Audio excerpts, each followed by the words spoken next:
बंदर और शेर की बड़ी बहस एक समय की बात है। एक विशाल जंगल में मैक्स नाम का एक चीकू बंदर और लियो नाम का एक घमंडी शेर रहता था। मैक्स को एक पेड़ से दूसरे पेड़ पर झूलना पसंद था, जबकि लियो को धूप में बैठना पसंद था, जिससे उसके आसपास के सभी लोग उसकी महिमा के सामने झुक जाते थे। एक दिन जब दोनों एक नदी के किनारे घूम रहे थे, मैक्स को अचानक एक विचार आया। मैक्स, अरे लियो, चलो बहस करें। मैं तर्क दूंगा कि मैं जंगल का सबसे चतुर जानवर हूँ और आप तर्क देते हैं कि आप सबसे मजबूत हैं। जो भी जीतता है उसे द अल्टीमेट एनिमल का खिताब मिलता है। आप क्या कहते हैं? लियो विशेष रूप से अपनी ताकत पर गर्व महसूस करते हुए अपनी छाती फुलाकर मुस्कुराया। सिंह, तुम ठीक हो छोटे बंदर। मैं साबित कर दूंगा कि कोई भी मुझसे अधिक मजबूत नहीं हो सकता। शुरुआत करने के लिए मैक्स जल्दी से एक पेड़ पर चढ़ गया। उन्होंने न्यायाधीश बनने के लिए एक हाथी, एक जेबरा और एक तोते सहित कुछ अन्य जानवरों को इकट्ठा किया। मैक्स, ठीक है, चलो शुरू करें। तुम पहले जाओ। लियो, हमें अपनी ताकत दिखाओ। लियो आगे बढ़ा और एक शक्तिशाली दहाड़ के साथ अपने पंजे की एक ही मार से एक विशाल पेड़ को गिरा दिया। जमीन हिल गई और जानवर खुशी से झूम उठे। मैक्स, वाह, प्रभावशाली, लेकिन इसे जांचें। वह पेड़ से नीचे कूदा, केले का एक बड़ा ढेर उठाया और उन्हें लियो से भी ऊंचे एक टावर में ढेर कर दिया। मैक्स, मैंने अभी तक का सबसे ऊंचा केले का टावर बनाया है। इसके लिए रणनीति, रचनात्मकता और चपलता की आवश्यकता है।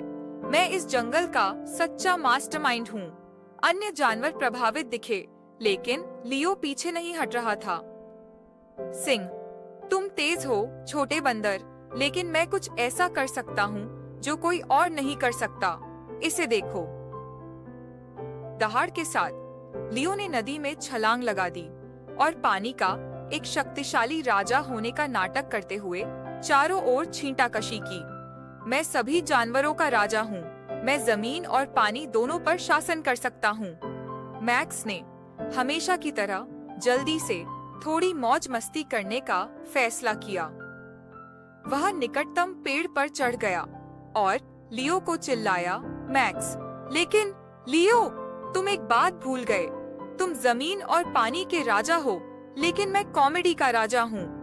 मैक्स ने एक नारियल उठाया, उसके चारों ओर एक बेल बांधी और उसे नीचे घुमाया, जिससे वह लियो के सिर पर पूरी तरह लगा। नारियल उछल गया और मैक्स जोर से हंसने लगा। मैक्स, हाँ, वह किसी भी दहाड़ से बेहतर था। अब जंगल में सबसे मजेदार कौन है? लियो ने ऊपर देखा, थोड़ा शर्मिंदा हुआ, लेकिन मुस्कुरा भी रहा था। सिंह, ठीक है, तुम इसे जीतो, लेकिन याद रखो, शेर की दहाड़ को कोई नहीं हरा सकता। मैक्स ने चुटीली मुस्कान के साथ कंधे उचकाए। मैक्स, हो सकता है लियो, लेकिन एक अच्छी हंसी उतनी ही जोर से दहाड़ सकती है। और इसलिए वे दोनों सहमत थे कि उन दोनों में अपनी ताकतें थीं। लियो शक्तिशाली था और मैक्स चतुर और प्रफुल्लित करने वाला था। उस दिन के बाद से उन्होंने पूरे जंगल का मनोरंजन करने के लिए एक साथ काम किया।